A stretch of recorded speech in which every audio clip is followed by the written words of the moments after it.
For generations, coal mining was at the forefront of industrial Britain. It was the heart that pumped blood into the life of the country. It kept home fires burning and fed countless industries and their workers, thus providing not only a much needed service, but also a living for families dependent on its survival. But thanks to past governments and their views that mines were uneconomical, practically all of the nation's pits have now been condemned to the industrial scrap heap.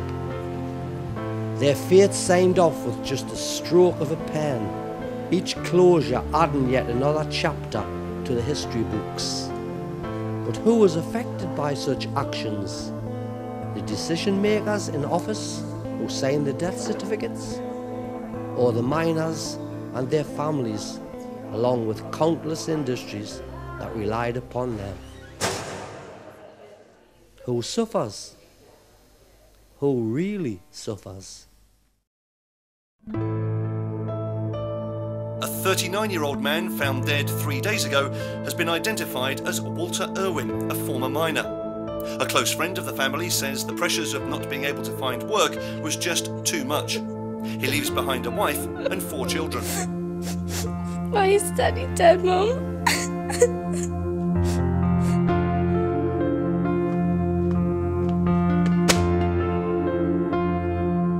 Yet another miner has killed himself. Last night, police were called to the house of Jimmy Hardwick. His body was found in the bathroom of his 2-bedroom detached house with a bottle of tablets by his side. His wife blames the fear of not being able to find a job for her husband's death.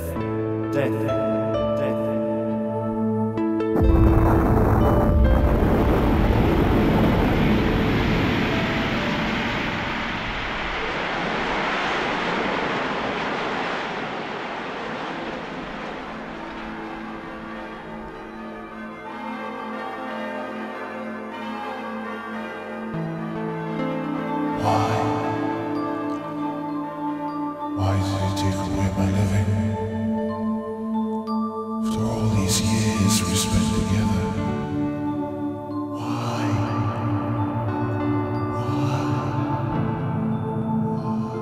The government believes in looking to the future. The closure of some pits makes economical sense for the sake of the country. The country. The country.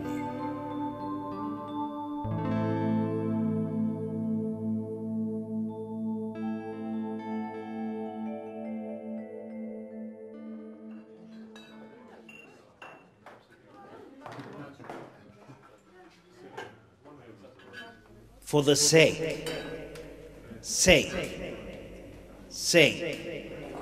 of the country.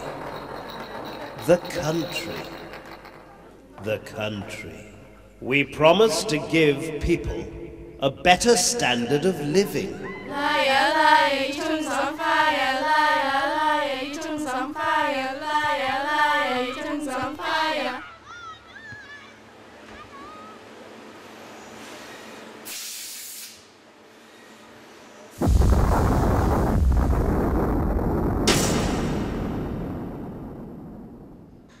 But I don't want a stinking course. I want a picking job. A job? A job?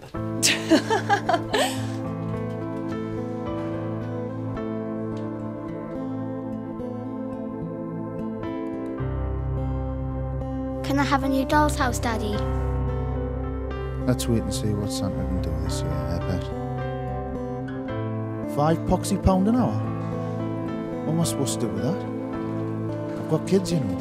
Well, the wages might be low, but we'll top them up with benefit. Next, please. Next, please. Aye, them were canny days. There was always walk down the mine, Mine would sweat like hell. but you find well, we could could cut cut the the coal coal on on time. The machines would start. The engines roar, By lad, there was an awful rocket. and if you stopped for a rest, the gaffer would shoot. What's wrong, lad? Can't you hack it? Aye, happy days of days gone by.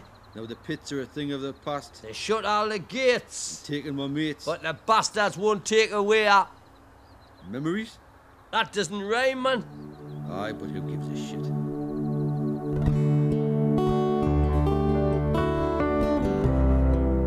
Look at it, Bill. Remember the times we've trudged through hail and snow to get there? And then we've worked in all that shite and dust? Aye, I remember them well, Tom lad. And the lads that have died trying to keep us warm. Remember them? Poor bastards died for nought. Look at the way they were thanked. Close the pits, stuff the men, eh? Aye, that's the thanks. Short memory, see, Tom? Government forgets they relied on coal one time. Aye, ghosts now. That's all that's left. Ghosts. 1, 2, 3, 4, 5. Once we walk to stay alive. 6, 7, 8, 9, 10. No will we ever walk again. Only a year ago, this site and others like it throughout the region saw men making their way to and from the pit. Standing here, I can't help feeling an eerie sort of emptiness. It's almost too silent, as if it's a protest against the working sounds that used to emanate from these parts.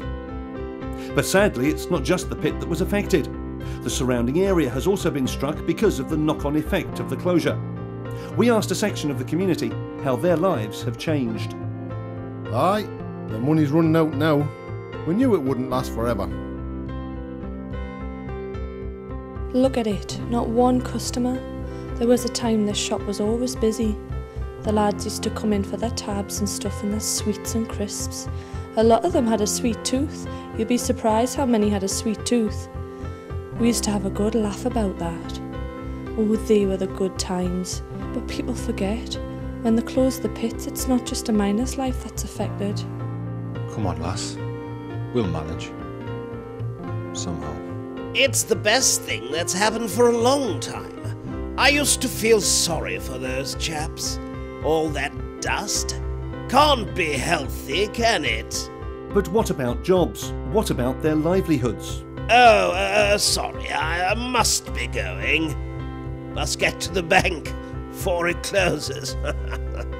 Well, I know it's hard on the families, but the pit being pulled down has improved the landscape, hasn't it? But what about jobs?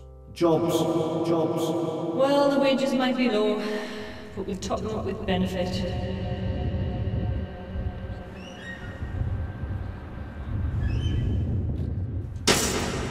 Next, please. Aye, them were canny days. There was always work down the mine. We'd sweat like hell, but knew fine well we could cut the coal on time. The machines would start, the engines roar. There wasn't half a racket. If you stop or rest, well the gaffer would shout, "What's wrong, lad, can't you hack it?" Aye, they were long hard days, crawling in filth and dust. Drop down the hole to cut the coal, but at least we earned a crust. Our fingers won't grip, we're deaf in both ears. All I've got left is a jacket. And the latch down the door says, "Just give it a go. What's wrong, lad, can't you hack it?" Right off the men with a stroke of a pen before the share price dies. Give up the ghost when it's needed the most and leave it with dead stolen lives.